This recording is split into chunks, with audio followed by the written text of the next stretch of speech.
আজকে all India Congress কমিটির নির্দেশ অনুসারে সারা ভারতবর্ষে প্রত্যেকটি গ্রাম পঞ্চায়েত ভিলেজ কাউন্সিলে আমরা ভারতের জাতীয় কংগ্রেস দলের পক্ষ থেকে আমরা ঘরে ঘরে প্রচারে যাচ্ছি।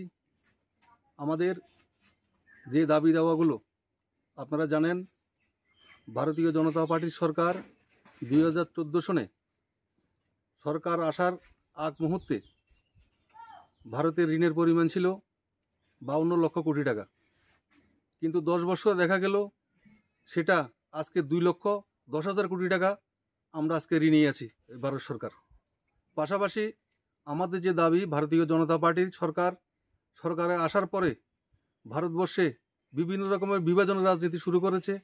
বেকার থেকে শুরু করে শ্রমজীবী কর্মজীবী অংশের মানুষের সাথে একটা প্রতারণা করে চলছে।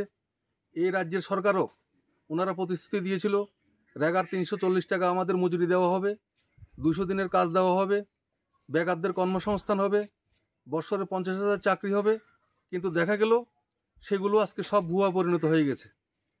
20 মার্চ 2020 সনের 5 মার্চ 125তম সংশোধনী বিল এডিসি এলাকায় অধিক ক্ষমতায়নের জন্য সেগুলো আমরা দাবি জানিয়েছি, কিন্তু দিল্লি সরকার সেগুলো আজ পর্যন্ত বাস্তবায়ন করেনি।